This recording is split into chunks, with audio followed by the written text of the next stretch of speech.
to Charm Chats.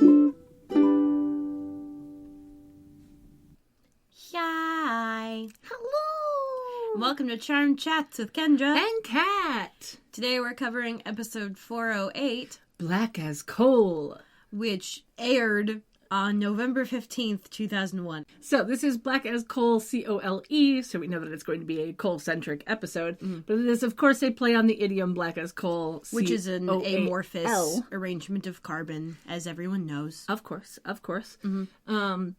And it's kind of a nice little play. Once you've seen the episode, you understand why they went with this title. Yeah. It makes sense. Yeah. It works well. Mm-hmm. So I like it. Yeah. I like it as a title. It is a good title. Mm-hmm. So let's just get straight on into it, shall we? Start in the attic at the manor. Paige is looking through the Book of Shadows as Piper paces behind her. Paige is in black pants and a dark green long-sleeve shirt that is cropped and has a ruffle at the neck, down the front. Yep. Her hair is down. Piper is in tan pants and a short-sleeve red top with a floppy turtleneck thing. I think that's happening. a cowl neck. Maybe that's what it is. Yeah. Her hair is back in a ponytail, and she has that tiny little diamond necklace on. And they're trying to identify whatever demon is the subject of this time. Mm-hmm. And then Paige asks about Piper and Leo thinking about having a baby.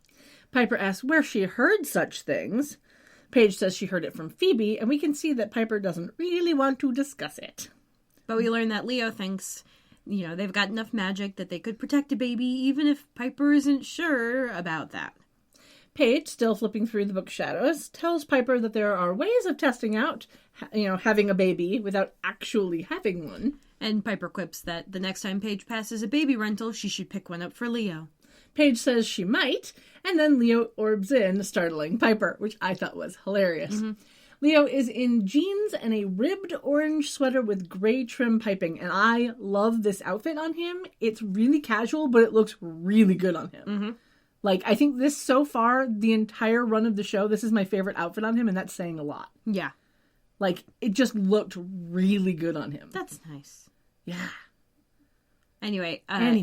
He asks if they found anything, and we learn that Piper scried for the demon using the slime from the last victim, and that Phoebe and Cole are busy checking it out.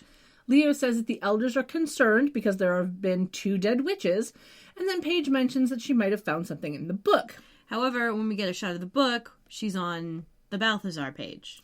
Yeah, though when we see the page in the book, all the stuff that Phoebe had written on the other side of the page about Cole, the human half, isn't there. Nope. At all. It is a completely blank page. Mm-hmm. Just putting that out there. So, the only thing I can think of somehow, and this is only a headcanon, benefit of the doubt kind of thing, is that once she and Cole got back together, she ripped the page out of the book. Yeah. It's literally the only thing I can think of. And then they would have had to rewrite whatever's on the other side of that piece of paper. Right. But here's the thing. I don't know, because I know the Banshee, I think, is on the other side of the Balthazar page, right? Yes, but she wrote the stuff about Cole on the page facing. Correct. So whatever's on the other side of that page. Right. But that's what I'm saying, is I don't think there's a blank page just in the middle of the book that way that she would have ripped out. I mean, granted, it's a magic book. Yeah. Maybe Graham's erased it. Yeah, I don't know. Maybe Graham's just being a sweetie. Maybe. I don't know. It was just a little odd. Yeah. That, it wasn't there at all. Mm-hmm. Continuity. Yeah. They have none. Nope. Never. Anyway, Leo explains that Balthazar is Cole's demonic form, which is apparently the first time the page has been made aware of that. And then the phone rings and Piper goes to answer it because it's, sitting right there in the attic. I love that they brought a phone up with them. Yep. So we cut to an alley at, apparently, Battery and Clay, as Phoebe and Cole are walking down it, arm in arm, saying that they aren't finding a demon. Phoebe is in dark red pants and a white cropped shirt with a keyhole neck, with a tan jacket that has a little red flower on the left shoulder, and her hair is down. Cole is in black pants and a light gray shirt and a drab colored jacket. It was that kind of olive drab. Yeah. Yeah, but it was a light drab. Mm-hmm. It wasn't dark. Yeah. We cut back to the attic, as Piper says she'll scry again and hands the phone to Paige. This brings our scrying total to 6 for the season and 11 for the series so far. Yeah. Paige, very non-subtly, asks Phoebe if Cole has morphed into any demons lately. To Leo's disapproval. Yeah. And then Piper's scry shows that the demon should still be there. We cut back to Phoebe and Cole as she relays the message, and then suddenly, a very muscly demon drops down behind them. He's wearing shiny black pants that go up to the middle of his stomach. He is covered in black paint with a bit of green down the middle of his face in the shape of an hourglass. So I'm going to call him Green Widow. Yeah, it was an odd Yeah. thing.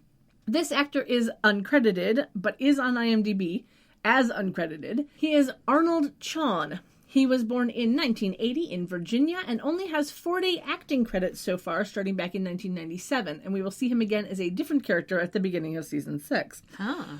The reason he has so few acting credits is because he's more often credited as a stunt guy. He has 111 credits in stunts so far, starting back in 1999. And according to IMDb, his trademark is that he has no eyebrows. Weird. Mm-hmm. So he's like Whoopi Goldberg. Yeah.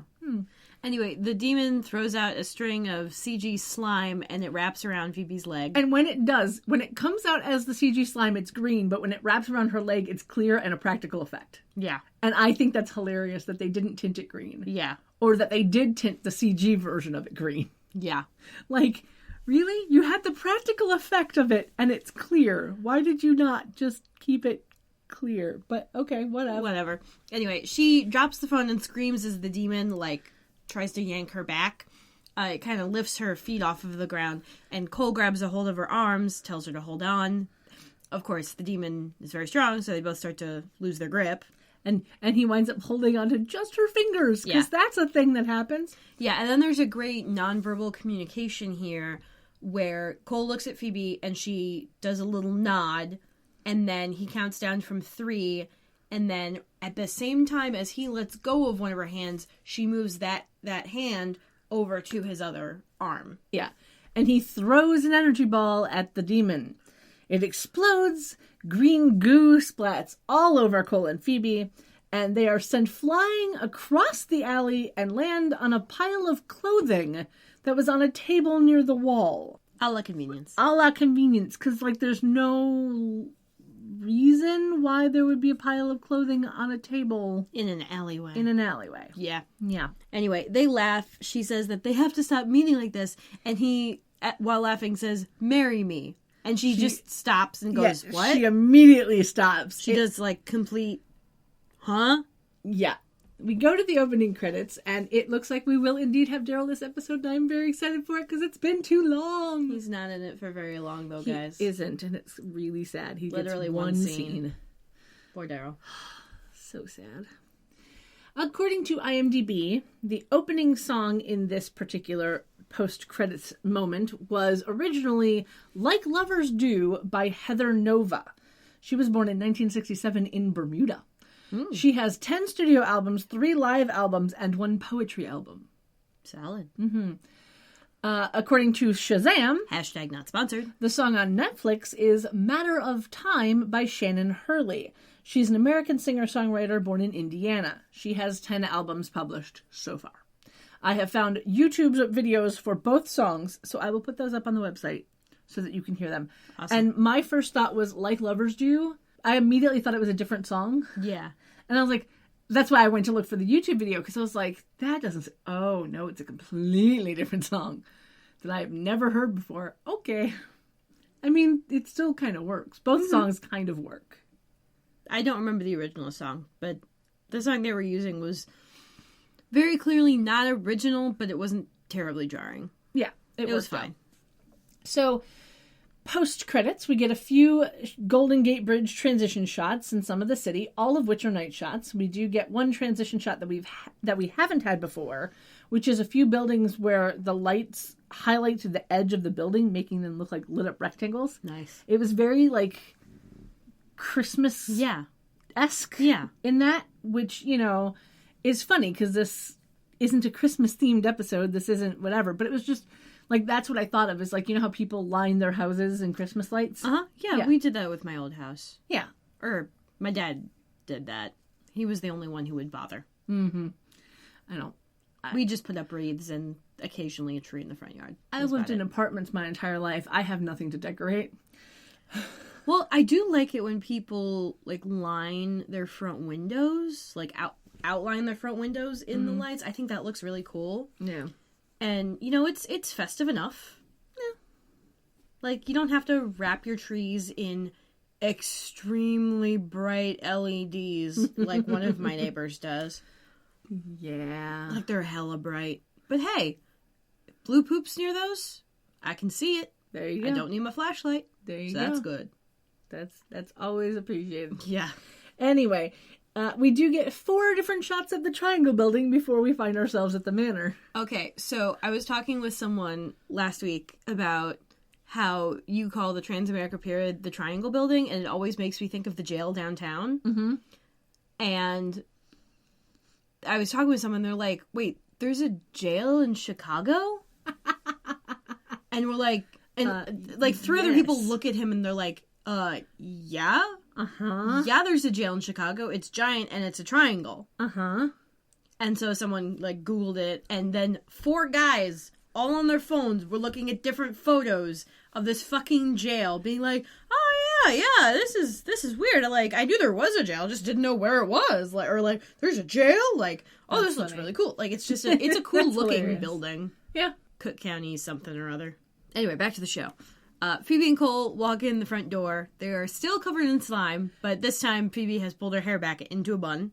Yeah, and I think it's hilariously funny that covered in slime, she decides to pull her hair up.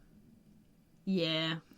There's slime in her hair. This Yeah. isn't helping. Yeah, and it's making it worse, I'm sure, because now you've... Well, maybe, but she is going to... now you've twisted that slime into the hair. Yes, but she is going to take a shower, as we find out. I guess so, but But, I like, don't know, I get it, because, like, you don't want slimy hair sticking to your face. I understand the reasoning, I just think it's silly. It is You a get little something stuck silly. in your hair, and then you make it worse by twirling it into your Oh, hair. but it's only slime. It's not bubblegum. It's true. Anyway, she is ignoring his want to talk. And Piper comes down the stairs commenting about a juicy one. But Phoebe's like, oh, it wasn't the demon. He wasn't a demon that kills witches. Piper asks how they know that, and Cole says that upper-level demons have human forms, and they bleed red instead of green. That doesn't necessarily mean that this wasn't a demon that kills witches. It's just not the demon that you were actually looking for, apparently. Yeah. You know. Yeah. Yeah. Anyway, Phoebe says she's going to take a shower before checking the Book of Shadows to figure out what demon they just vanquished. Cole tries to get Phoebe to continue their conversation, but she's just not having it. And Piper is cut off when she tries to ask about it. Phoebe asks Cole to just focus on vanquishing the demon, and he shimmers out to see what he can find. Piper asks if they had a fight. Phoebe says no, and then decides she doesn't want to explain further, and heads upstairs. We jump to an alley where a demon, wearing a silvery gray muscle shirt, shimmers in. This demon looks like the opposite of Balthazar. Let me like legit opposite. not opposite is not the right word. Inverse. Inverse. There you go. Inverse is the word you were looking for. Okay. Because where Balthazar is red with black markings, this guy is black with red markings. And also the guy playing him is black. Yes, which I thought was a nice touch. And he's more of a teddy bear under all of that. Yeah. Because Michael Bailey Smith is like very angular, like big, muscly and shit, but like, you know, he's got more of an angular face. And this guy's just got these cute little round cheeks. Yes. Like he's huge and yeah, he's a teddy bear. Yeah. I love him. This actor is Aaron Brumfeld. He was actually the bouncer in episode 405, which I think is very funny. But the reason he looks completely different with the fangs. Like, it's not the makeup that makes the difference for him, it's the fangs. Yeah. But I did put a picture, I had to look up a picture of Balthazar and this inverse demon. Oh, you couldn't have just waited until later in the episode? Well, no, because I wanted to look at it right then. Mm-hmm. And it is legitimately the inverse. It's like they use the exact same stencil and just change the colors. Yep. And I love that. Yep. It was very nicely done. Mm-hmm. Anyway, he goes after a witch, who we will later learn is named Carrie. She is played by Casey Schenk, which that is a name. Yeah. She only has 8 acting credits between 1991 and 2005 and has no picture on IMDb. Anyway, the witch, Carrie, screams, and the demon goes to her and covers her mouth and looks at the symbol on her necklace, which is this nice, like, 3 crescent moon design. Says she's next. And then shanks Casey Shank. Yeah, like I said. With an athame, and she drops to the ground. Yeah. He then changes into a white dude wearing gray pants. A very milquetoasty white dude. Yep. And with extremely weak 5 o'clock shadow. Mm-hmm. And a shirt and tie that seemed to change color throughout the scene. So I'm not sure what color they really were. Yeah. It was like a bluish, grayish, purplish. It was weird. Like it was probably the lighting. Yeah, it all depended on the lighting, what color that shirt looked. So like I could that one not tell video of the dude on the mechanical bull where the lights are changing around him and it changes the color of his shirt completely. Okay. Oh, this is like some viral video or whatever, but it's like this dude who's having the most fun on a mechanical bull. Like he's standing on top of it and like dancing as it moves. Okay, yeah. No idea. It's just something I remember. Okay. Anyway, and he also has a black jacket on, so it's covering up a lot of the shirt too, which makes it harder to see. The actor is Vincent Angel, and that's Angel with 2 L's. He only has 27 acting credits between 1989 and 2008, and has more recently been doing writing and producing. He is married to Christine Tucci, sister to Stanley Tucci. Mm-hmm. So, there you go. Yeah, he's nowhere near as striking in a physical human form as Julian McMahon. Nope. Because he's also like the kind of pre-balding where at this point in time you would always like brush it forward on your forehead to make it seem like you had more hair, and that really just conveys the exact opposite of what you want. Yeah, just a bit. He puts the athame into a sheath on his belt, then walks over to a payphone and calls to report the terrible murder before a man walks up and asks to use the phone. Now, and I will just say, everything he says on the phone is just... It's just... Yeah. Like, he says, a terrible murder of a beautiful woman. Like, this is serial killer talk. Yeah, and... Like, legitimately, the 911 operator would probably hear his cadence and be like, oh, this fucker killed him. Uh-huh. Especially if they're good at their job. Yeah. Yeah. Well, and then the other thing is that when this man comes up to him, and I'll tell you about him in a second, this man comes up to him and is like, dude, I gotta use the phone. And he goes, hold, please. And puts the phone down on top of the payphone. Yep. And then kills this dude. And then picks the phone back up and is like, he kills hurry him before anyone else gets hurt. Yeah. He kills him with an energy ball, too, we should mention. Yeah, like, that's loud. That makes noise. And it's not like you can mute a payphone. You can't. Well, remember, this show has a very loose relationship with how sound travels through air. Mm-hmm. Because, what was it, last episode, we had Phoebe and Piper talking right next to the front door as someone was on the other side of the door. Yeah. And we have literally established that door is, let's say, not a sound barrier. Yeah. But anyway, it's just whatever works for the scene. Yeah. So I'm assuming that dude who walks up and is all adamant about using the phone, I'm assuming this actor is Matthew Herron. He has no picture on IMDb and only has 2 acting credits. This one, which is titled Annoying Man, and Rude Mover number 2 from the 1997 TV movie My Ghost Dog. So Excuse that's a me? thing. Yeah. Excuse me? Yep. It's probably a shit show, but I still want to watch it. Yeah. Because it's about a dog. Yeah. It's a golden retriever, I believe. Aww. Yeah. Oh, man. Mm-hmm. Yeah. Anyway, so Demon puts the phone down, throws a ball of electricity at dude, making him disappear, burst of flame, mark of soot against a wall that is already mostly dark. Yeah, it was a really fun sort of sooty effect because it looked kind of like someone had filled a large paintball pellet with black dust. Well, I was thinking like they filled the foot of like a pair of hose. Mm-hmm. With just like loose graphite, tied it off, and then threw it at the wall. Yeah. Which, I mean, it was much more of a spread than that. It looked more like toner, like ink toner. Yeah, it was definitely a powder burn, I guess. Yeah. Lovely little soot mark. Anyway, so like I said, he picks back up the phone, is like, hurry before anyone else gets hurt, and then hangs up and shimmers out of the alleyway. And then we cut back to the attic with Piper and Phoebe.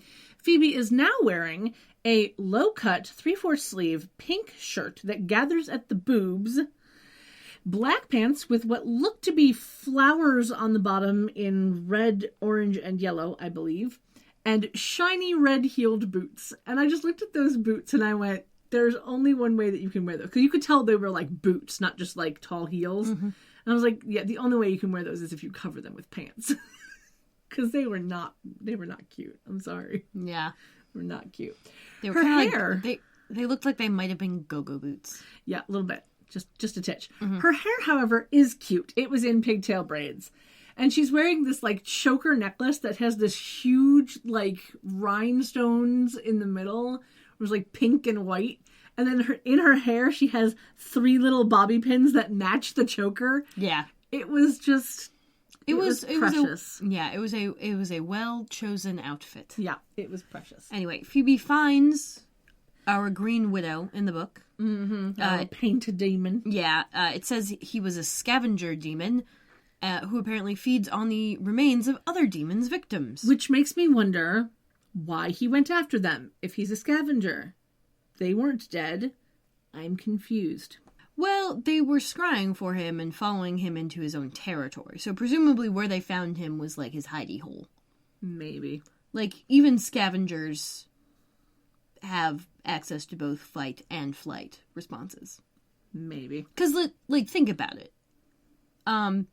Carrion birds. They're not, like, cuddly exactly. This is true. They're hilarious for fucking sure. But they're not cuddly. This is true. They have the necessary attributes to fight if need be. They just, prefer to find their shit dead. Yeah. Piper realizes that they scryed for this guy accidentally because of the slime, and then asks what happened. Phoebe starts to talk about the demon, but Piper says that she meant Cole. Phoebe then says that he asked her to marry him. Piper is, of course, surprised at this and asks what she said. Phoebe says that even though she has the power of premonition, she never saw it coming and was too surprised to answer. Yep. Piper says she's fairly certain that Phoebe can't marry a demon, especially without the elders getting pissed, and Phoebe says she never really thought of herself as the marrying type anyway. Piper asks if Phoebe is going to tell Cole that, reminding her that the question isn't going to go away without being answered one way or another. And they do this cute little, like, are you sure? Yeah, I'm sure. Like, it was a cute little moment. And then Cole shimmers in. He has now changed into dark pants and a salmon button-down shirt with a black jacket. Piper leaves them alone, heads downstairs, and Cole says he ruled out all of the usual suspects, but he's sure that the demon they're trying to deal with is an upper-level demon trying to build a reputation. He starts to leave, but Phoebe stops him, saying they should talk. She walks over to him and asks if he only asked her to marry him in the heat of the moment. He asks if that matters, and she's like, yeah, it does. He says he did, but, once he said it, he really did mean it. He says that he loves her and that he wants to be with her and some other sappy stuff. And then there's a sound of a baby crying from downstairs. Yeah. Again, tenuous relationship with the movement of sound through the air and walls. We cut to the living room. Paige is holding a plastic baby doll that is crying, which is a simulation doll that's apparently used in some parenting classes and childcare education classes all the time. Yeah. I actually had one in high school from a company called Baby Think It Over, which is now apparently called Real Care. Yeah, because isn't Baby Think It Over a song lyric? I have no idea. But the doll, I looked it up, and it's basically the same doll. It's the Real Care Baby 3, I think is what it actually was, which I thought was hilariously funny. And when I went to the website, it immediately came up with the customer care of, how can we help you find what you're looking for? And I just replied, I was like, doing research for a podcast. It came up with Susan has entered the chat.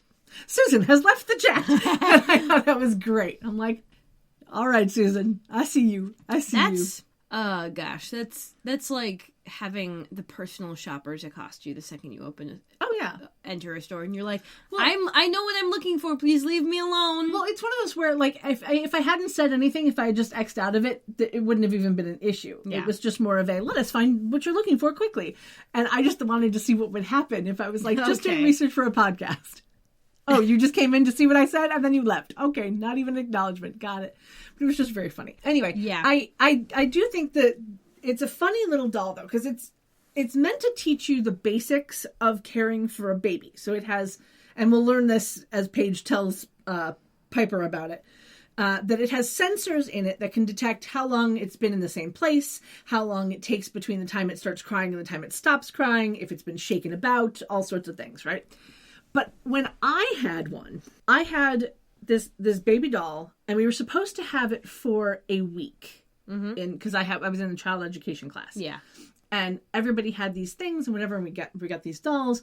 And I had, reminding you that I am ADD and, you know, I have brain things that are annoying, and I've never wanted children to begin with. So there's that right there. Yeah. I was given this kid, this doll, who did not shut up.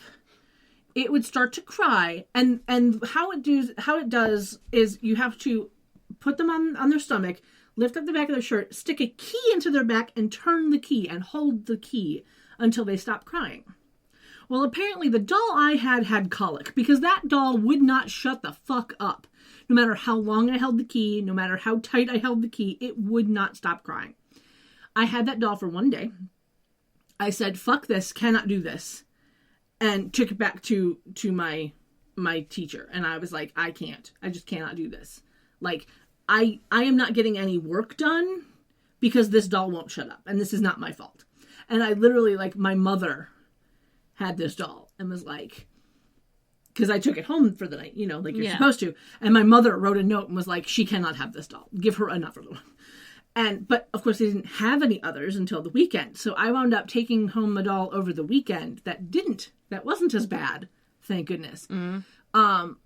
But legit, like, I was like, I understand the whole point of this is to take care of the baby and whatever, but I don't want kids. Why are you making me do this? I already don't want kids. Yeah. Yeah. But yeah. I just thought it was very funny. Yeah, I'm like this stupid doll just does not want to shut up. Yeah. Never had any class that made us do this. Like, not even... Well, I think there was an episode of Buffy where they had, like, eggs instead. Yeah, there's a lot of things where it's either an egg or a sack of flour or stuff like that. It's usually for these schools that can't afford the $400 doll for every kid, you know, and I understand that.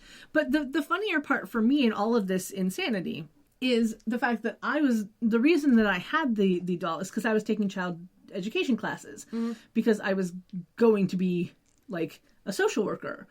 And so that was my thing, was I was going to take these child development classes and you know, learn how to deal with kids and go into social work for kids in the foster system. That was what I wanted to do. And then this fucking doll thing happened, and I'm like, I can't fucking deal with this shit. I just can't do it. And my life changed dramatically in that moment, because I was like, I can't. Like, I can't. And so I almost failed out of that class, because they were like, if you can't do this, blah, blah, blah. And this is why I say that I hate school. Yeah. Because that is not teaching me what I would need to do for the things that I want to do. So stop fucking with me. You're just ruining my school life. Yeah. But that's neither here nor there. Let's get back to this, shall we? Shall. Yeah. Piper says that the last thing that she wants on a demon hunt is to protect a fake baby. And then Paige throws the doll in the air, blanket and all. Mm-hmm. Piper freezes it. And then Paige tells her, oh, your instincts were to save it. Piper says her instincts were to shut it up. And Paige says that it'll stop crying if she holds it. Which is why I say holding a doll and making it stop crying is so much easier than having to stick a key in its fucking back. Let me tell ya. Mm-hmm. Paige says she'll take the doll back if it doesn't work. Piper sighs and unfreezes the doll, catching it before it falls. Phoebe comes over and puts her arms around Piper, trying to show her how to rock the baby. And Piper's like, that's not the issue. So Phoebe lets go. Just then, Leo orbs in, telling them that another witch has been killed. He is, of course, talking about when we saw the inverse Balthazar. Or Rosathleb, as I'm going to call him. Phoebe says that they should call Daryl to be sure that they can get into the crime scene. She then tells Cole not to come because someone might recognize him from when he was pretending to be a DA. And he seems a little annoyed / upset that he can't go anywhere anymore. And Paige thinks it's funny that he was a demon and a lawyer. Insert joke here. Which is feels like a joke a social worker would make. Yeah, a little bit. Leo asks where Piper got the doll. Piper says it's Paige's. Paige is like, no, it's yours. You need to figure it out. Yeah. And then she leaves. Piper hands the baby to Leo and calls him Daddy, which I thought was very funny in that, like, here you go, Dad, have this baby. Yeah. Tells him to figure it out, and then she leaves. Leo looks at the doll, then at Cole, and the baby starts crying again. Cole decides he wants no part of this and walks away. At the crime scene, Daryl and the girls walk under the crime scene tape. Daryl is in his dark gray suit with a red shirt and tie. Mm-hmm. Piper has added a dark denim jacket with a fleece collar. Phoebe has added a black leather jacket, and Paige has added a red jacket. And the ruffle from Paige's shirt is now outside of the jacket, which I thought was hilarious. Yeah. Daryl says that they won't have much time and that they should stay on the fringe. And then he tells them that they got a 911 call from the payphone in this alley. Which makes me wonder how good their techs are that they could figure that out. Because this is, early 2000s. Yeah, but the payphone, from what I understand, the payphone system, it's easy enough, like, every payphone has a specific number. Mm-hmm. And so you can, caller ID wasn't great back then, but it was still, the 911 operators can tell what number is calling them. So I guess so. They go to the place, they see, hey, a payphone. Oh, this was the number. Okay, I guess so. It doesn't seem terribly difficult to me so. for that. But yeah. Yeah, right. Anyway, Piper sees the black scorch marks on the wall, realizes both that this was demonic and that more than one person was killed here. Which I think is interesting that she automatically knows it's demonic just by looking at it. And again, like I said, it was a dark scorch mark on a gray wall. And there's no way of telling how long that mark had been there. Yeah, but they are a connoisseur of scorch marks of various sorts. I'm pretty sure they would be able to, at the very least, tell, oh, this is not of human origin. Yeah, but here's the other part. She then says that it looks like something Cole would do. Yeah. Paige asks if she doesn't mean Balthazar, which I thought was very funny. Yeah, and then Phoebe laments Cole not being able to check it out because he'd probably know who it was. And then she asks if there's a DA at the scene. Daryl points to a man who's interviewing one of the victim's friends, saying that he's the ADA. He then shows them the necklace that the victim was wearing. Paige instantly recognizes it as the Triple Crescent, which is, she knows because one of Piper's quizzes. Mm-hmm. Saying that it's an ancient Wiccan symbol, cousin to the Triquetra. Yep. I love that she says it so wrong. Yeah. It was great. Yeah, Piper says it might be the mark of a coven. And then they realize that someone is trying to wipe the coven out and that they need to talk to the victim's friend. Daryl warns them about getting too close. And then we cut over to the ADA. Who is, of course, the guy who killed the witch, and the victim's friend, who is wearing the same Triple Crescent necklace. She is also wearing a long jacket that is striped in green, white, red, and yellow, as well as a red bucket hat. A red velour bucket hat. We will learn that she is named Susan, which I think is hilariously funny. Yeah. So, let me tell you about this actress. Her name is Bonnie Root. She was born in 1975 in Oregon. She has 55 acting credits so far, starting back in 1994.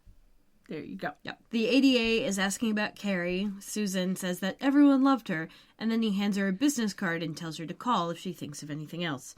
She nods. He walks away. She starts to walk away, but then Phoebe comes up to her and says, I like your necklace. Susan... Which is kind of the witchy version of I like your shoelaces. Uh-huh. Yeah. Which no one has ever said to me. I'm sorry. I mean, now it'd just be like, but see, how old are you? Well, and see, it's one of those where it's like, how long have you been on Tumblr that you actually know that? Yeah. because that's the thing. It's like, that's the Tumblr thing. But nobody does that. I mean, even if they know the I like your shoelaces, no one usually remembers the correct response, which is, thanks, I stole them from the president. Yeah, I was like, I knew it had something to do with the president, but I couldn't remember because it's been that long and no one said it. I have no recollection of where the thanks, I stole them from the president came from. Again, I don't know Tumblr. if it was just spontaneously generated as just like a, hey, this is a weird random like code phrase. Yeah, I don't remember either. Or if it was specific it's reference. been that long. I think it was a reference to something, but it has been so long that I do not remember. Yeah, me neither.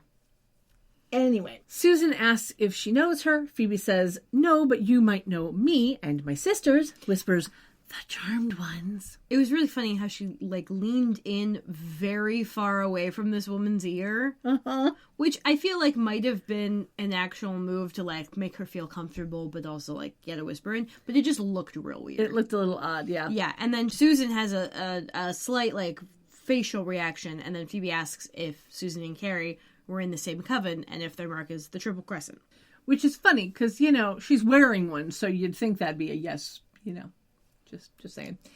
Susan says yes, and then Phoebe touches her necklace and has a premonition of our Balthazar lookalike stabbing this woman. Piper and Paige race over to Phoebe, asking what she saw. Phoebe tells them that the demon is after the woman. Piper asks where the premonition took place, and Phoebe mentions steps which she thinks are part of an amphitheater.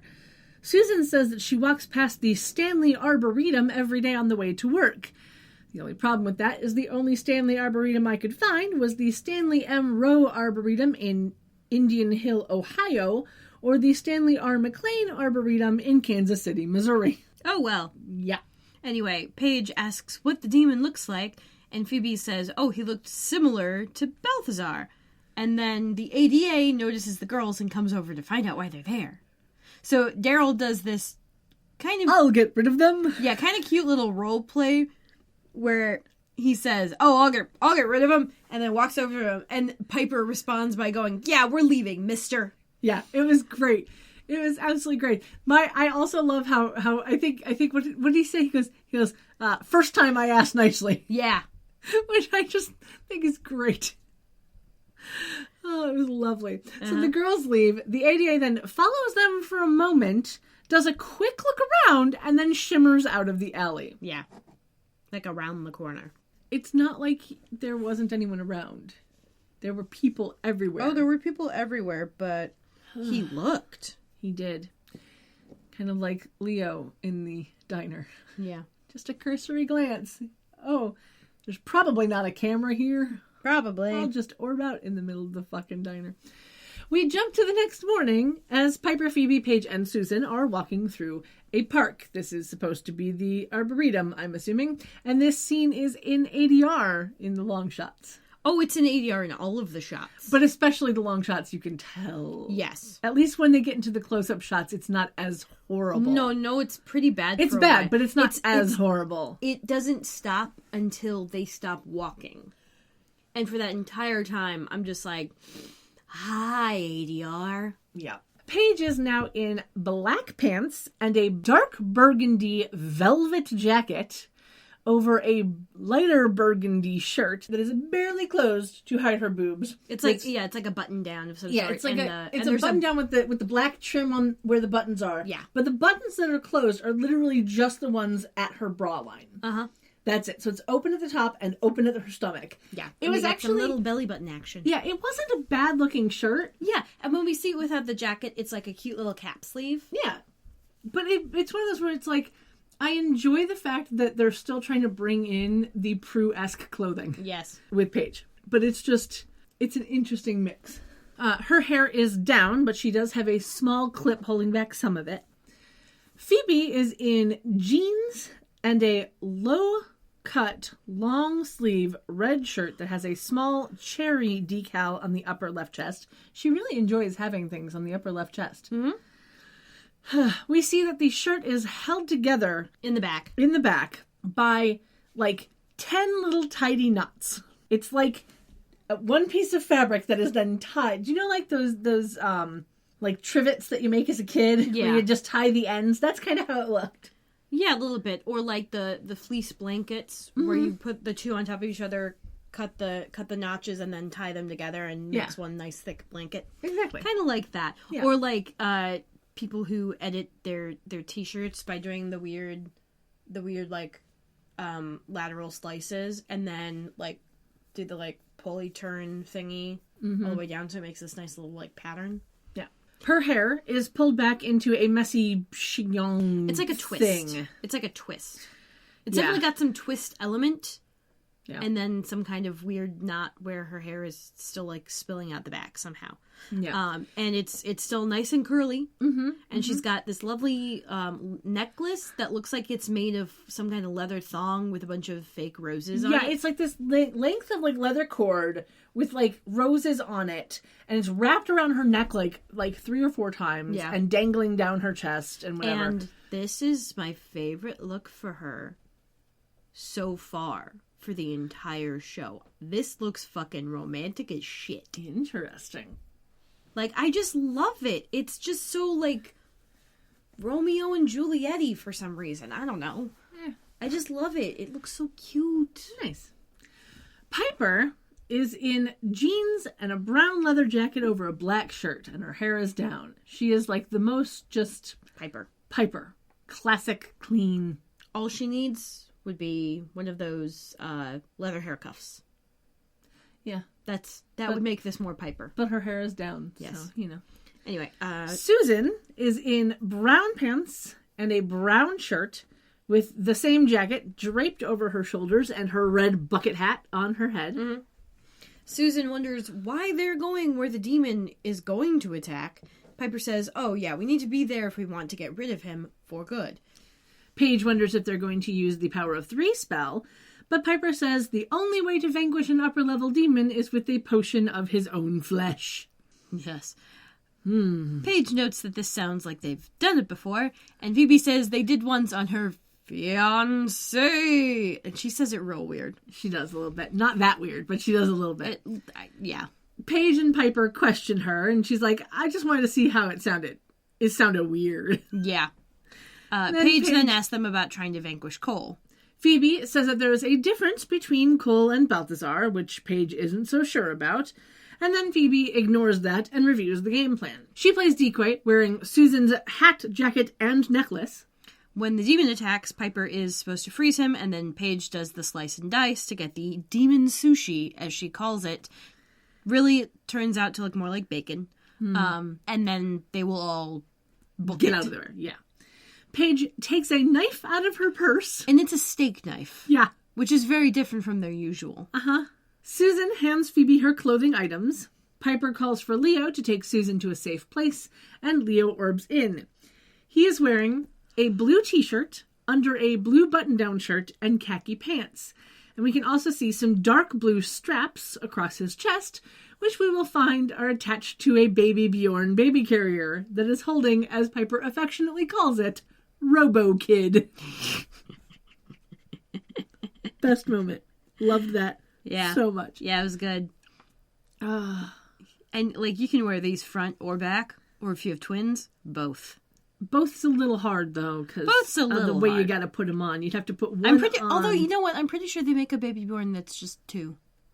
Yeah, I think they make a double-sided one. And then you can be like, hey, you like babies? Ha! I got 2! I could see you putting blue in a baby Bjorn. It'd be hilarious. Oh, God, he'd hate that. He'd absolutely hate it, but it would be adorable. I know. Anyway, Paige tells Leo that she doesn't think her old apartment has been rented yet, so they can go there. She then asks where the baby is in a very accusing tone, and Leo turns around to show the baby strapped to his back on the carrier.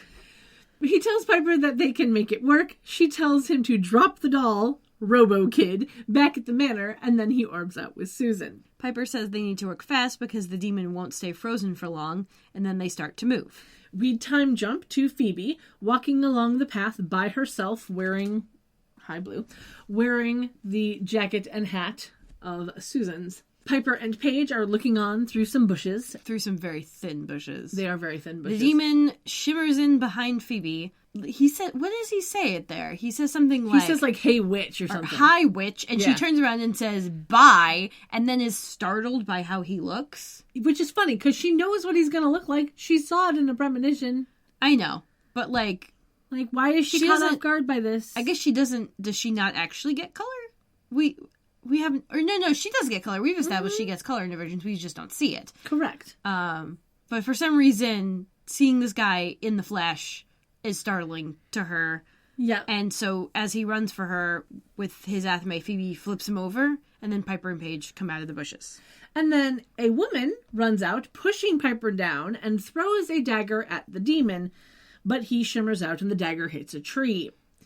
The woman is in a light blue jacket over a low-cut white shirt with lace trim, and a black and white skirt with brown cowboy boots. It was an outfit, for sure. Yeah. Her hair is down and very curly, and we will learn in the next scene that this woman is named Emma. She is played by Heather Dawn. She only has 12 acting credits between 1998 and 2007, but she does have a picture on IMDb. And Emma is annoyed that Piper seems to have interfered with her attack, and Piper questions who the hell she is. Yeah, and it's really funny because we see that there's a stain on the back of Piper's jeans. Yeah. I don't know why, but it just made me laugh. Because, like, you could tell that when she fell, she hit the ground and, like, got some dirt on the back of her pants. Oh, boy, yeah. And it was funny. Yeah. We go to commercial break, and then when we come back, we're in the kitchen of the manor. The girls are no longer wearing their jackets, and Cole is now in a red, like, V-neck shirt underneath a gray, like, textured jacket. Yeah. Emma is holding what she calls a ceremonial knife, so she's... what's the term? She's witch-splaining. There you go. She is witch-splaining athames to them. Mm-hmm. And then says that the demon left it behind when he killed her fiancé. Cole asks to see the athame. Phoebe asks if it looks familiar. Paige says the demon sure looked familiar to her. Phoebe kind of elbows her. Again. That. Yeah. No. Phoebe elbows her, and Cole says that the athame is one used by those in the Brotherhood. Yeah. Piper, nice little callback. Mm-hmm. To one of the more horribly written episodes. Tragically horribly written, I should say. Anyway, Piper asks Emma why a demon would have killed her fiancé, and she's like, oh yeah, he was a witch. Piper asks if she's a witch, and she's like, no, I've just culturally appropriated everything. Yeah.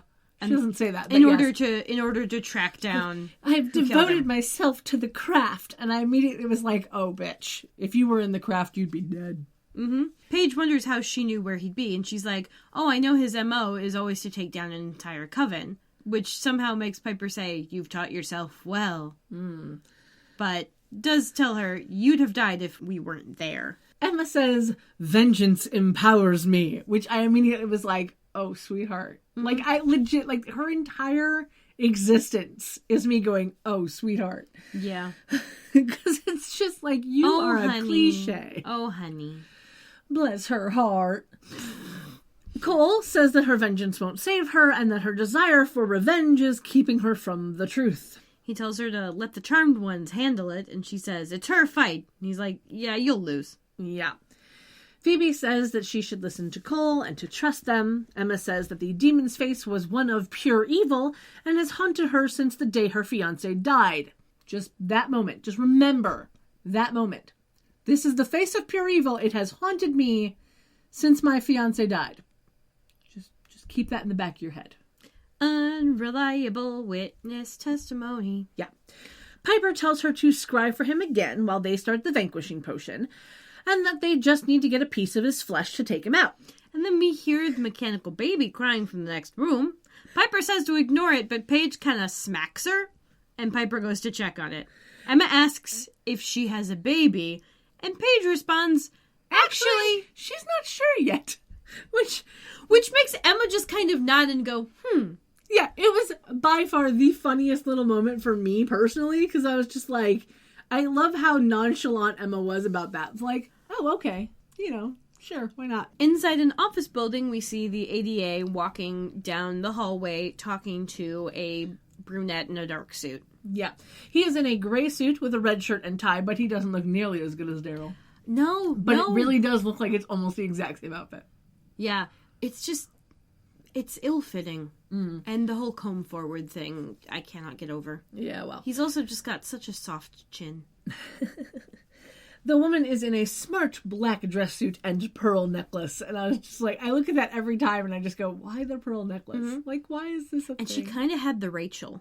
A little bit. But with bangs. Yeah, a little bit. Actually, no, it looked like she would have fit in very well on West Wing. Yes. Mm-hmm. Yes. So, according to IMDb, this character is our ADA secretary. And again, according to IMDb, her name is Marika. We never get a name for her at all in the episode, so I don't know who came up with this name, but all right. The one playing her, our Marika, is Sarah Lynn Moneymaker, which I don't know why, but I love that name. But this is her only acting credit. Oh. So we will never see her found again. somewhere else to make her money. Yeah, but I just love that name. I don't know why. It was just beautiful. Yeah. Anyway, he's telling her to go downtown and meet with Inspector Morse's captain to get all of the recent case files. She says, I'll get back as soon as I can. And he's like, no, take your time. And then walks into his office. Yeah. And then he turns and starts talking. We just get a shot of his face. And then it turns to a shot of his shadow on the wall, who he's talking to. And telling it that it needs to stand guard in case the witches who ambushed him show up. So he tries to lure the witch he's actually after to the office. And the shadow nods in understanding, and he seems pleased that the witches won't recognize his human form, which I think is kind of funny. Yeah. He then mentions that the shadow's former boss, Balthazar, was right that posing as a DA is a perfect cover. So it's nice to know that this is the same shadow demon. Well, like, did we know it was a shadow demon for Balthazar, or did we just assume it was a power of his? We just assumed that it was his shadow that he had somehow empowered, but apparently not. It is a shadow demon. I like that it was never stated, and now we're getting like the additional world building on this. Like, this is actually a kind of fun retcon. Yeah, it's not even really a retcon because they never said, but like, yeah, I enjoy it. Yeah, this is fun. He tells the shadow to leave, it disappears underneath a doorway, and we cut to a building that looks nothing like the outside establishing shot that we've had for Paige's old loft apartment. Yeah. But anyway, we cut inside the now nearly empty apartment to see Susan and Leo. And it looks a little decrepit. It does a little bit, but there's like barely anything in it. Like, there's garbage and like loose planks. Yeah. And the wallpaper. And dust. Yeah. The wallpaper is still on the wall, which is the only reason that you know that it's still and no supposed scorch to be the marks. same thing. Yeah. Doesn't look like anything caught fire, which I think is quite interesting. Uh-huh. Susan wonders how long she'll have to stay there. Leo says he talked with her white lighter and, that everyone in the coven should break the routine until the threat is over, which makes me wonder where her white lighter is. They didn't want to pay anyone. Because, I understand you've come to the Charmed Ones. Well, you didn't come to the Charmed Ones, they came to you. But I understand that, you're now with the Charmed Ones. But where the fuck is your white lighter? Was he falling down on the job? He, she, they? I don't know. What? Why? Where are they? Is it maybe one white lighter for the entire coven? I don't know. Because, granted, hasn't Leo mentioned having multiple charges? Yes. We know he's had multiple charges before. So, maybe the standard is... And technically he does have 3 charges right now. But, maybe the standard is... maybe not every witch gets a single white lighter, but maybe, if they're all, in a coven or something and they find more people, then the white lighter just adds them to his, their roster. I don't have an issue with their white lighter, her white lighter, having more than one person that he's looking after. Mm-hmm. I don't have an issue with that. My issue is where the fuck is your white lighter? Maybe she's and is there anyone of your coven left? If you're the only one of your coven left, you'd think your white lighter would be there to try and protect you. I don't know. There's got to be more, because not only does Leo say that everyone in the coven needs to break routine, but So far, there's been three deaths of the coven, and I'm pretty sure covens generally are like 9 or something people. I don't know. Or, it's going to be more than 4 people, I'm pretty sure. Yeah. So there should be like another few people that maybe the White Lighter is just like, yeah, I'm going to like keep busy watching over these ones. You've got the Charmed Ones White Lighter with you. I guess so. So they probably just decided to, touch base and then, separate out. It's like, here, you do your job. I'll do mine. She under my wing. You go take care of yours. I guess so. It was just delegating. All right. I just, Well, also, they didn't want to pay another actor to be the White Lighter because then that adds in another character they have to write lines for, and that's just annoying. Yeah, I get why they didn't. Why they only paid Susan's White Lighter lip service. I guess so. Because that's all the money they wanted to spend. Anyway, speaking of Susan, her cell phone rings and she answers it, and we finally learn that the ADA's name is Sykes, which that made me laugh because the word psych is like a slang word to be used with an untrue statement like, I hate you, psych, that sort of thing. So I just think it was hilariously funny. I'm Balthazar, psych! I thought it was spelled like psychology. No. No? No. S-Y-K-E. Huh. Psych. No, I always thought that was the joke about the TV show Psych. Because, like, it's all fake. But he's supposed to be a psychic, so it's also a pun. Yeah, but... It was just never a phrase I saw written out. I always just assumed it would be, like, the beginning of psychology, because it's sort of a mental, like, fake out. Anyway. Whatever. Anyway, Sykes asks Susan to come into the office, and she, like, keeps pausing the conversation to, like, look at Leo and tell him. And then he's like, yeah, sure, that should be fine. And she agrees to meet him. The ADA. Yes. Not Leo. She's already met Leo. Yes. In the Wicker Room at the Manor, Emma is scrying as Phoebe and Cole are sitting on the wicker love seat, looking through the Book of Shadows. This brings our scrying total up to 7 for the season and 12 for the series. Even though it's not one of the sisters, I'm still counting. No, that's fair. That's not what I was about to say. No, I was about to say that it's interesting how a non-witch can scry. Well, she has devoted herself to the craft. Insert eye roll here. Yeah. No, it's just like, that's never been a thing they've outright stated, that a non-witch would be able to do, like, certain things. Mm-hmm. Because every other time it's always been, oh, no, non-witches can't do shit. Yeah. I don't know. We hand wave away so many things in this show. I know. Let's just hand wave that one away. Yes. Goodbye. Emma says that he is still in the area because where she has scried has landed her at the manor. Yeah, she says, oh, he's at the corner of Prescott, and then Phoebe finishes, and Pine. Because that's where their house is. Yep. Phoebe says she can't find him in the book. Now, that's the other thing. They haven't showed Emma the book. Yeah.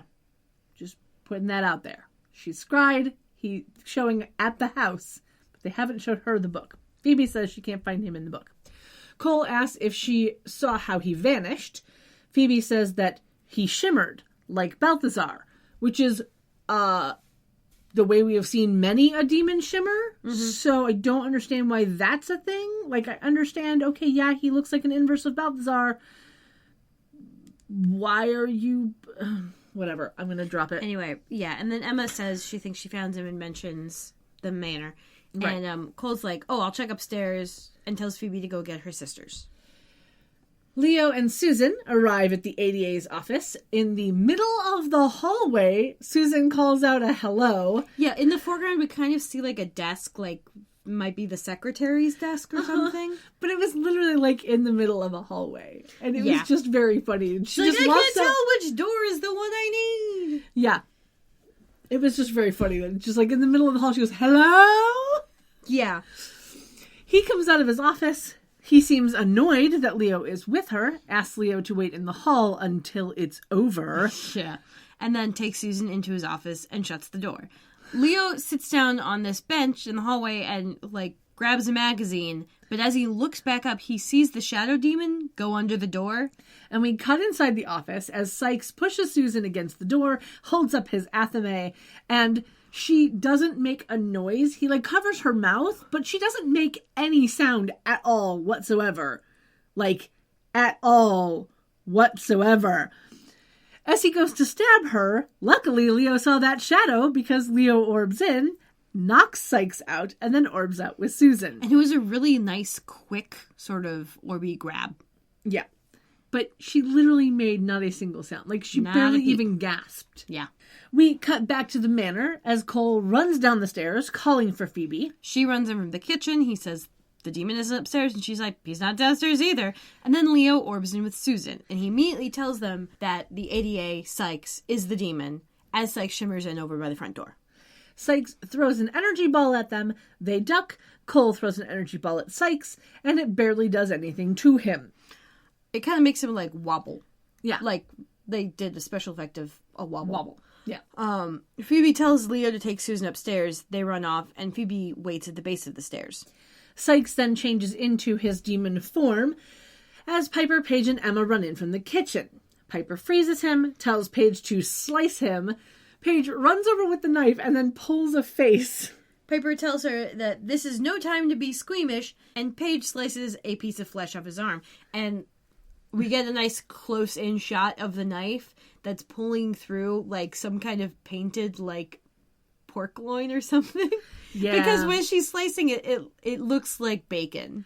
Yeah, and it also looks...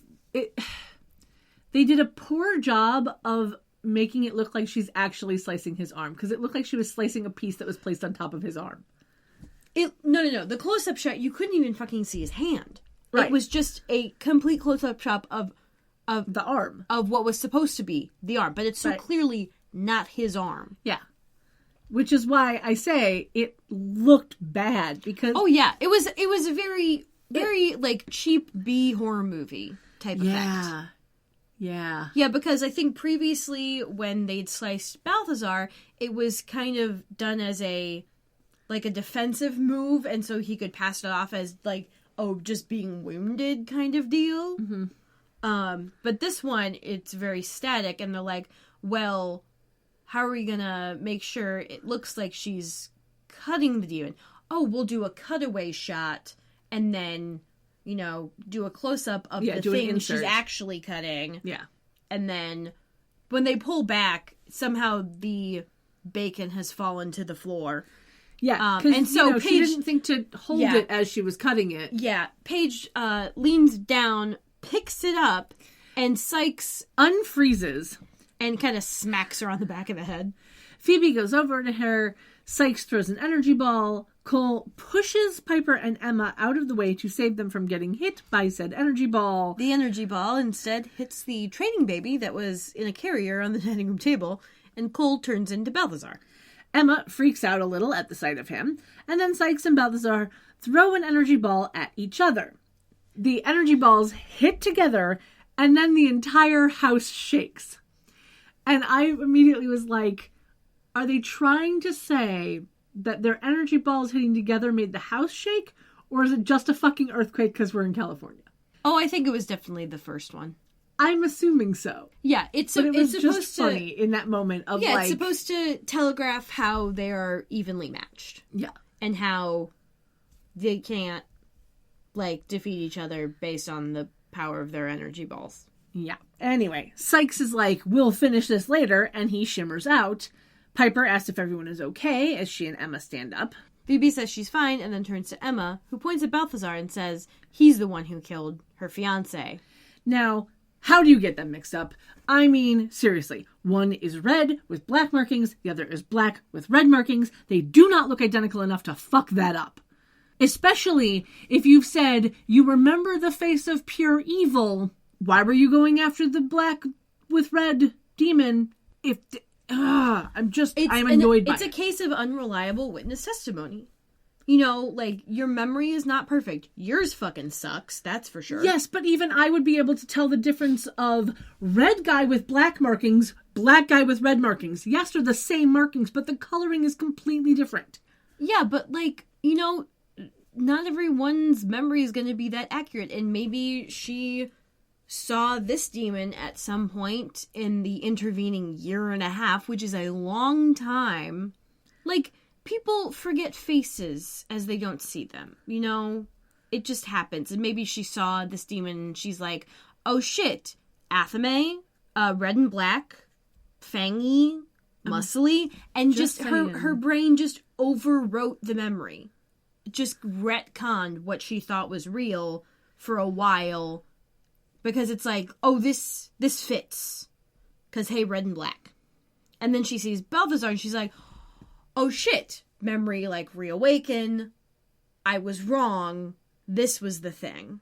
I mean, I understand how this happens, because memory is unreliable. And every time you remember a thing, you're actually rewriting the memory in your head as you're remembering it. Like, it's not that it stays there and you access it like a computer file. You literally, they have done studies about this, you literally rewrite the memory in the process of remembering it.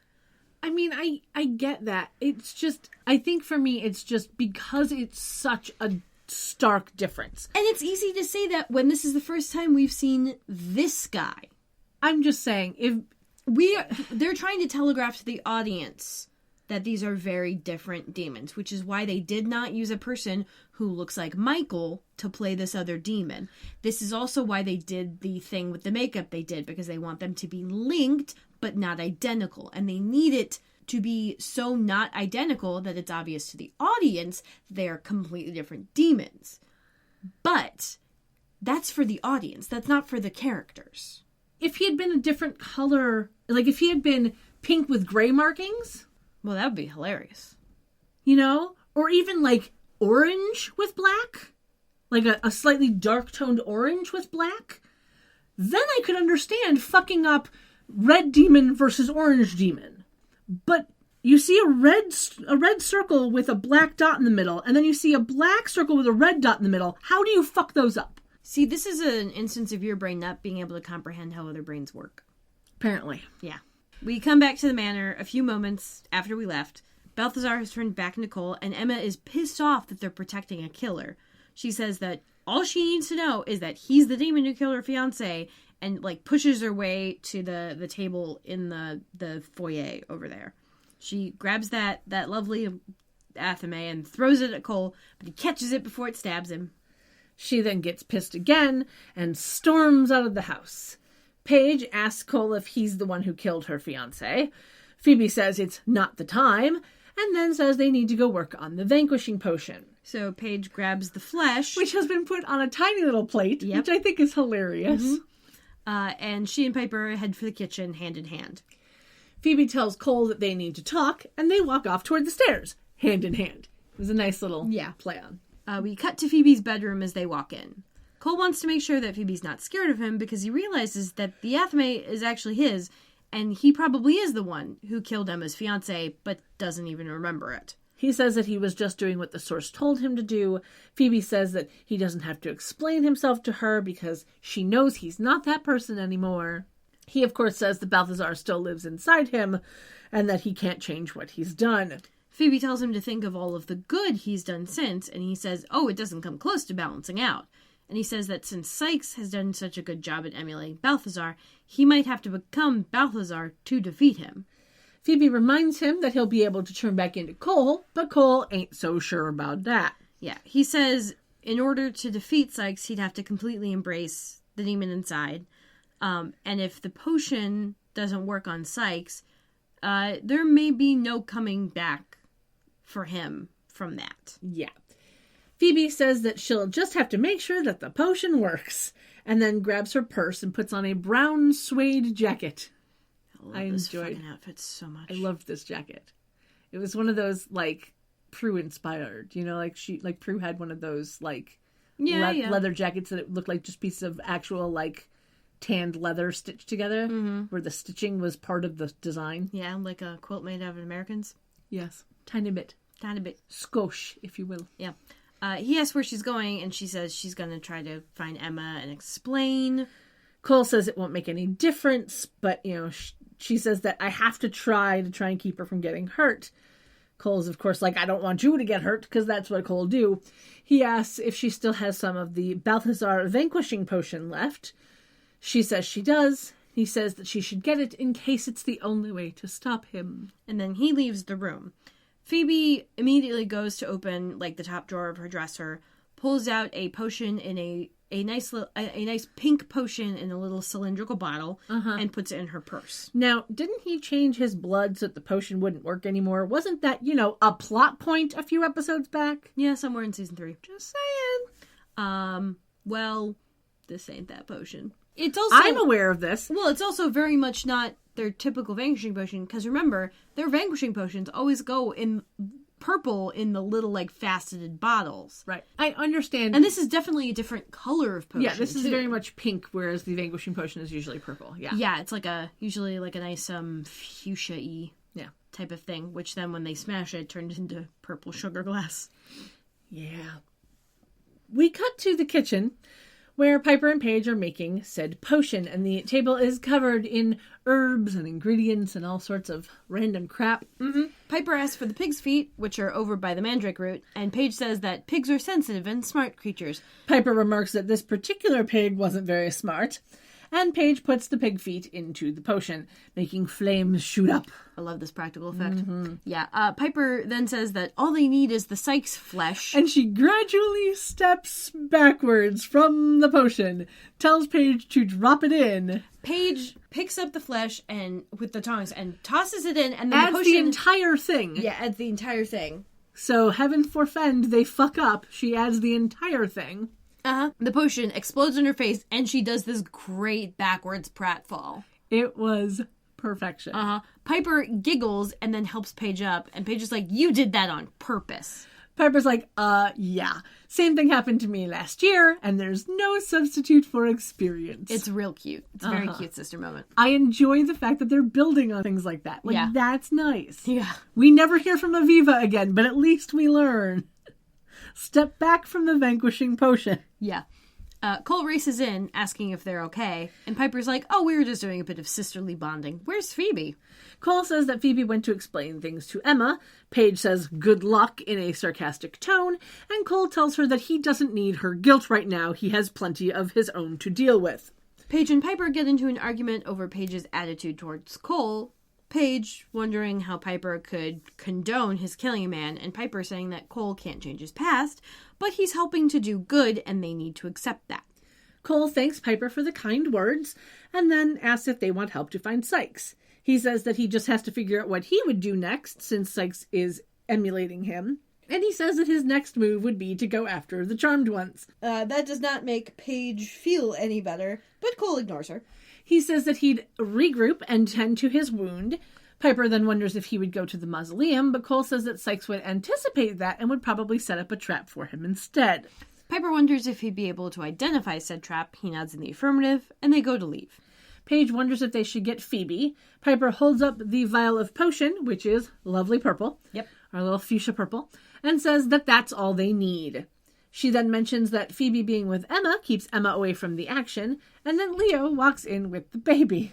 It has scorch marks on it and is crying very strangely. It's like crying and glitching. Yeah, it was kind of funny. Piper asks what happened. Even though she was there when it happened. And Leo says that Sykes happened. He says she was right. She's like, "I don't want to be right, honey. I'm sorry." Paige then wonders who's going to pay for the baby, and they ignore her. As they should. Piper tells Leo that they're going to go after Sykes, so he should orb Susan out to be safe. She kisses him on the cheek, leaves the kitchen, and then Paige and Cole follow, and Leo holds the baby out in front, like he had been cradling it, and then he holds it out in front of him, and one of the leg falls off. It was the funniest thing ever. And the best part is it makes this extremely hollow plastic thunking sound on the floor. Yep. Oh, it great. It was perfection. It was absolute and utter perfection. Yeah. That was my favorite moment the entire episode. Just Leo holding up the kid and then the leg falling off. And the look on his face is like, oh. It was just beautiful. We cut to Phoebe in the SUV pulling up on the side of the road. I don't know why, but it made me giggle so hard in the fact that the extras in the background of this scene are kids with kick scooters. Racers. Oh, yeah. like, I was just like, why kick scooters? It's like, oh, right, 2001, when they were, like, a thing. Okay. Uh-huh. But it was just, like, these random kids playing on the corner with these kick scooters. I'm like, okay, sure. I remember having one. My brother had one, too. I did not. I think he partially... Well, he didn't break his, but he made it more difficult to work with in a way, and then tried to pass it off like that was mine. No. Yeah, and there was, at one point, we were, like, coming around from somewhere. We had, like, I think gone to Jewel or something, and it was, like, just across the tracks, and so we, like, went over across the tracks, and as we were coming back, there was a train coming, and he just, the gate hadn't yet come down. It was like starting to, the lights had just turned on. And so he rushed across and I didn't. And he just left me on the other side of the tracks. And I'm like, 10? What a dick. That sounds like something my brother would have done. I know. So I ended up walking to where, like, there's this underpass and I, like, went through it and, like, walked home. But I was super upset. Yeah. 'Cause dick bro. Yep. Oh, Also, there is nothing more painful than having one of those swing into your ankle. You know, you're not wrong. Oh, man. Yeah. No, I never had, like, the whole scooter thing or skateboards or anything like that. Because, you know,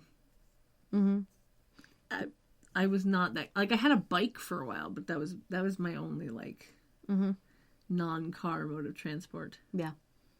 Yeah. Anyway, Emma is walking down the sidewalk. Phoebe gets out of the car, runs over to her, starts begging her to stop and listen to her. She finally does, and Phoebe says that she knows that she can't change what happened, but that Cole has dedicated his life to good.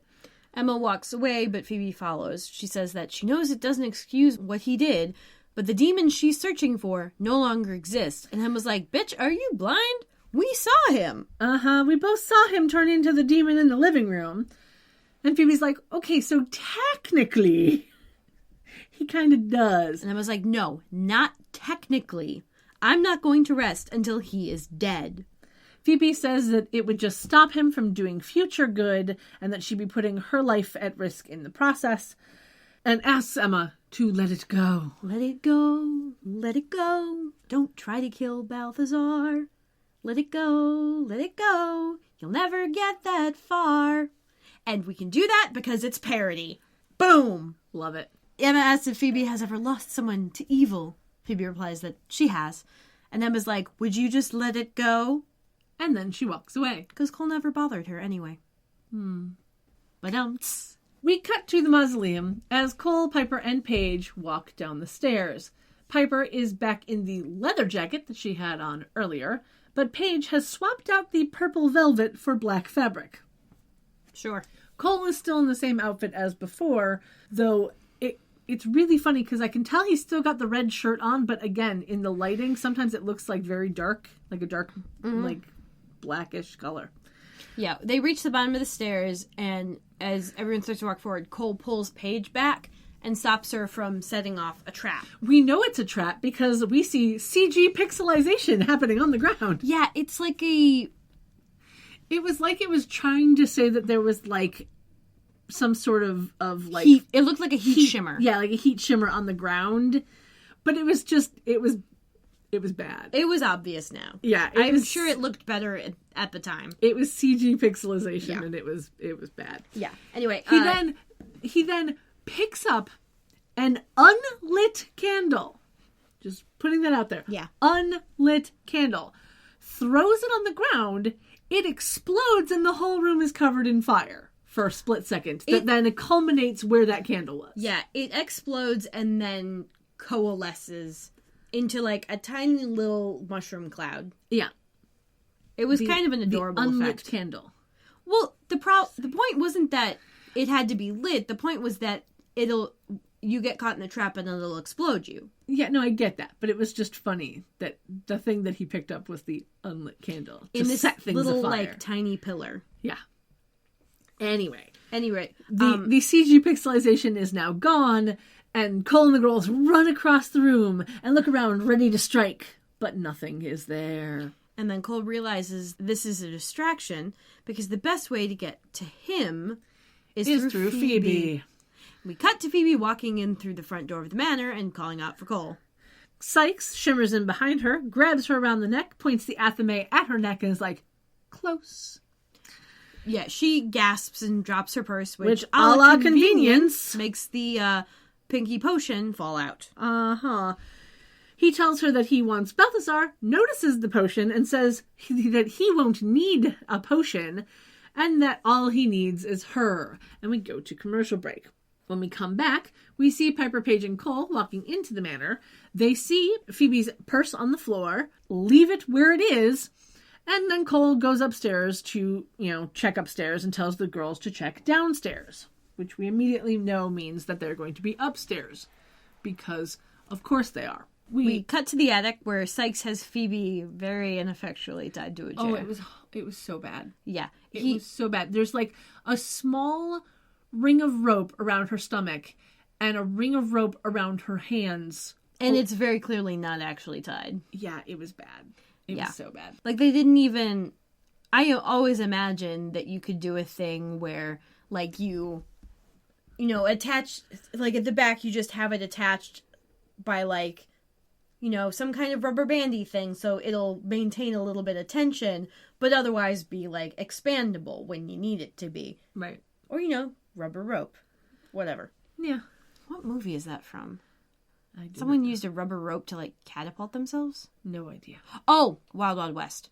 Okay. Sorry. I just had an image in my head of a rubber rope noose. Okay.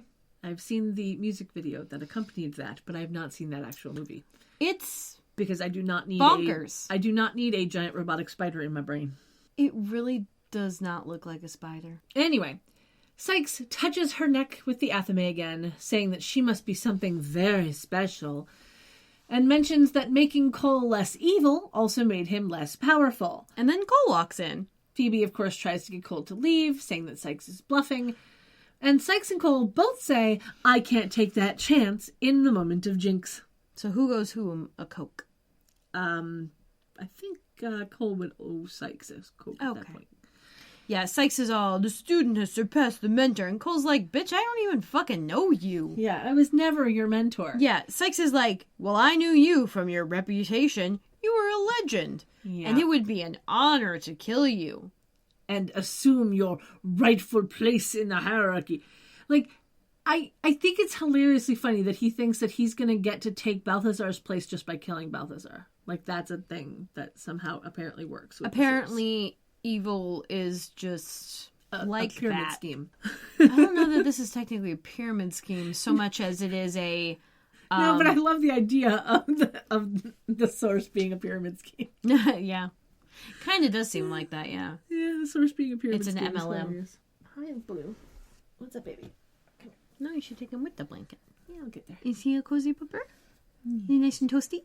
You a toasty little bagel? Yeah, he's very warm and it's very nice. Anyway, Sykes places the athame in his belt. Cole looks at Phoebe and she's shaking her head, begging him not to, but of course he doesn't listen. He screams, turns into Balthazar, Sykes turns into his demon form, and then Balthazar throws an energy ball at Sykes. Cut downstairs as Paige hears the noise and motions to Piper to run upstairs. Yeah, we cut back up to the attic as Balthazar and Sykes start fighting, and then cut back downstairs as Piper and Paige run up the stairs. We cut back up to the attic as Sykes tries to strangle Balthazar. Cole manages to do that embracing of his demonic self completely, pushes Sykes up, and he hits the ceiling, and the way he hits the ceiling, we see rafters, and he, breaks some of the rafters. Yeah. Which is funny because it's a flat ceiling, which you wouldn't think because they're in the attic. Uh-huh. But no. Yeah. It's a flat ceiling. Uh-huh. He then falls down and breaks a table. Yep. This brings our furniture annihilation quotient up to 8 for the season and 57 for the series. Yeah. Balthazar grabs Sykes, or Rosathleb, and pulls the athame out of his belt, and they suddenly freeze as Piper and Paige have entered the room. Now, Piper and Paige go over to Phoebe, and they start to try untying her. And we cut downstairs as Emma walks through the front door because they never fucking lock it anymore, picks up the potion that has, still a la convenience been left on the floor. Back in the attic, Balthazar and Sykes start to unfreeze. My brain almost read that as undress. That's a different show entirely. Yep. Piper and Paige finally manage to untie Phoebe after they fray that rope to hell. Yeah. And then Balthazar pulls Sykes up and stabs him with the athame. Sykes screams, bursts into flames, and disappears, and then Balthazar turns to the girls, walking toward them with the bloody athame. Yeah, Phoebe is begging him to turn back. Paige tells Piper to throw the Sykes potion at him to see if it'll work. Piper holds up the potion, but Phoebe, of course, stops her and continues trying to get Cole to turn back.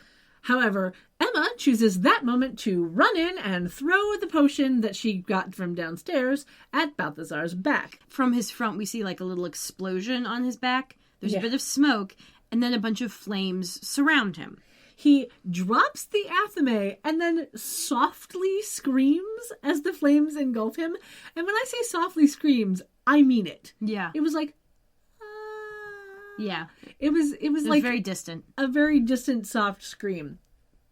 When the flames disappear, Cole is still there, and he drops to his knees.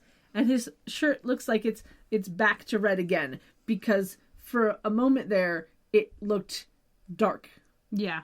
So it was like, It was weird again. Yeah. Paige asks what happened, and Phoebe says that Emma threw the power stripping potion at him, and then she goes over to him and hugs him. Emma then, picks up the athame and starts to head towards Cole, but Phoebe sees her and yells at her to stop. She tells Emma that the demon is dead and gone forever. She got her revenge, and Cole is just human now. And then Emma hands Phoebe the athame, and Blue has farted in my face. Hi. That's his MO. Yeah. He kills an entire coven with his farts. He does. Your farts have been getting worse lately, Pupper. Yeah. Farty dog.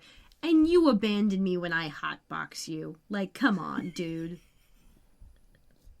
Don't fart if you can't take the heat. Yeah. I mean, granted, I have a lot more methane to build up. Because I have a lot more intestine. But still, he can't get offended. He farts in my face. Anyway, we then get a lovely helicopter shot overlooking the Oakland Bay Bridge, where we can see the Triangle Building in the background, before finding ourselves outside P3. The now appearing sign, nowhere to be seen. Nope. Piper is behind the bar, writing out a check while Paige is sitting across from her at the bar. Leo walks up and says hi to them. Piper is wearing a red top with some sparkly bits and a fabric rose as detail on the left-hand side. Mm-hmm. Her hair is pulled back into a ponytail with one of her signature leather-studded wraps. Oh, yeah. With a few strands hanging out, and she is wearing a shiny cross necklace. It's like they dealt with the whole Balthazar thing, and she decided to go religious today. Does it kind of look like the one Buffy had? No. No, okay. No. Anyway. Paige is in a low-cut black crop top that's showing off a bit of her bra. We can see that there's a cute little, bow on the bra. Paired with a black and white skirt. It was banded. Where it was the around the top of it was white, and then there was a strip of black, and then a large strip of black, and then a little strip of white, and then the rest of it was black. Her hair is down, but she has a barrette on each side of her head that have 3 little pink balls in a row. Yep. And for a moment, I thought they were little puffy balls, whatever. But no, they were just little round, just straight pink balls. Mm-hmm. Leo is in a cream t-shirt under a greenish jacket. It was an olive drab kind of color. Piper is telling Paige that the baby was her idea, and Paige agrees and she's like, yeah, that's why I'm paying for half of it, since it was destroyed. I just have to figure out how I'm going to tell them how it was damaged. Yeah. Piper hands her the check and says that it served its purpose. Leo agrees sadly. Yeah. And Piper says that they just have to wait until it's safe to try and have kids. He's like, oh, you promise? Promise, she says. And then Piper leans over the bar and kisses him. Paige says that she thinks they're sweet and that they should get married, which was cute. And then says unlike Phoebe and Cole shouldn't. Phoebe and Cole. Yeah, she can't get past the fact that Cole killed people. Piper reminds her it was Balthazar who did the killing.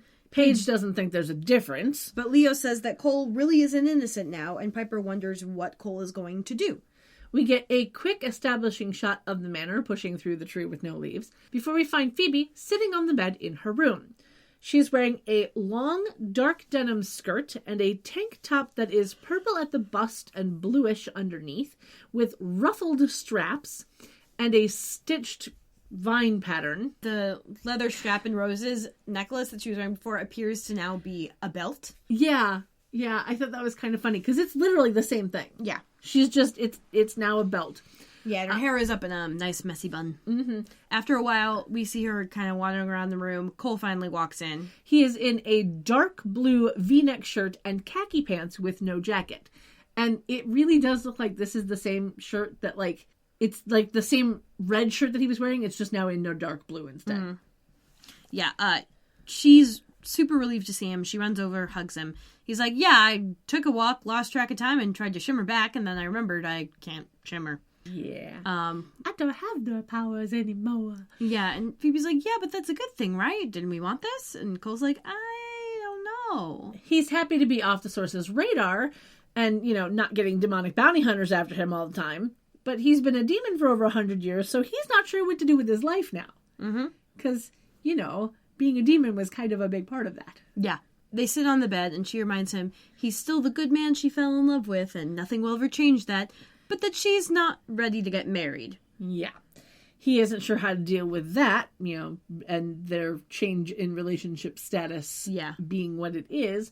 She says that just because he's not a demon anymore doesn't mean that they can't live in sin. And she pulls him down on top of her and they start making out. And we go to the end credits. And it was kind of funny in that, like, it was 1 second away from being awkward. Mm-hmm. And it cut just at the right time where it was just like, all right, this is kind of adorable. Yeah, it did like a pull out too. Yeah. Oh, so my friend got married last year, and one of her friends made her a cross stitch that had the date of the wedding, and then above that, no longer living in sin.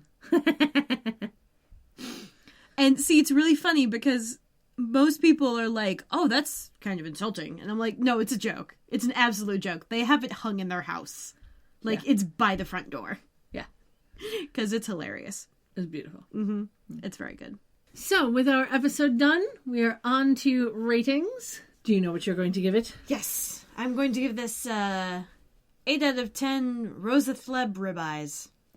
Because that was some meat they cut. Mm-hmm. I'm going for a 7 out of 10. What happened to Susan? Like, she just disappeared. Leo took care of her. Presumably her white lighter came and got her. Presumably, but we hear nothing. We don't know nothing. To. Just saying. Yeah, making sure Emma didn't kill Cole was probably the more important point. Apparently so. With our ratings done, we are on to our outfits. For Piper, I love the classic black shirt jeans. My favorite outfit was Phoebe's red shirt with the rosy and the hair. Like, I fucking love this outfit, this look on her. Yeah. It's my fave.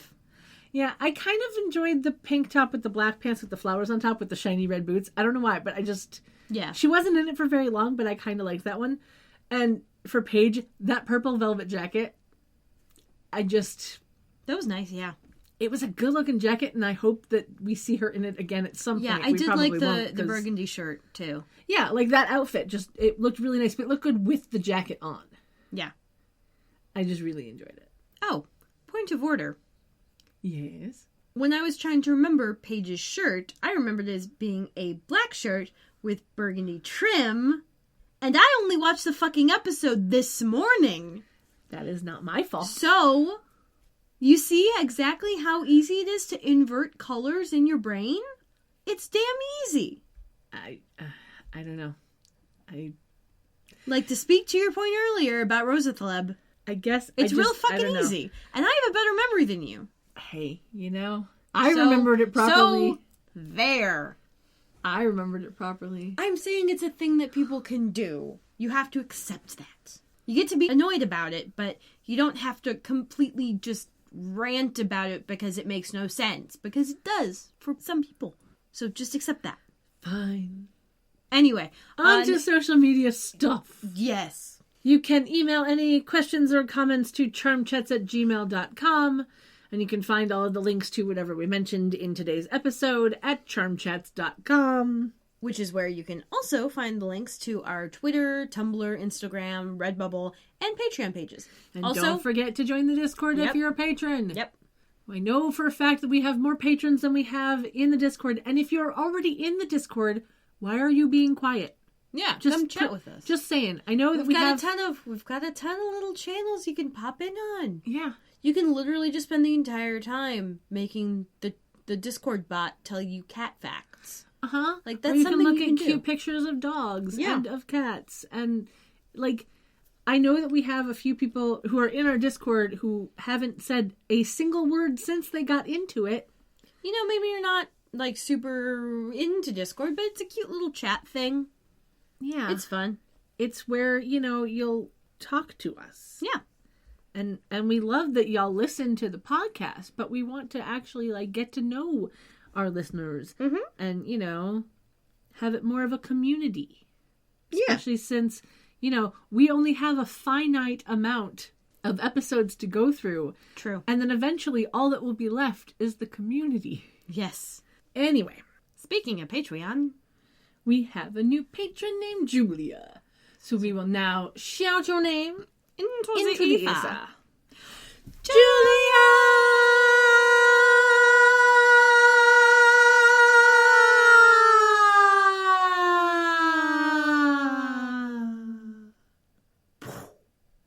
Yeah. Thank you for listening and supporting our show. Uh-huh. We appreciate each and every one of you more than you will ever know. Yes. I don't know why, but I love saying that fast. I'm weird. What can I say? Yeah. Imagine how that's going to sound on 2x speed. Ooh, that'd be interesting. Yeah. Until next time. Sleep tight and don't let the warlocks bite. Goodbye. Bye.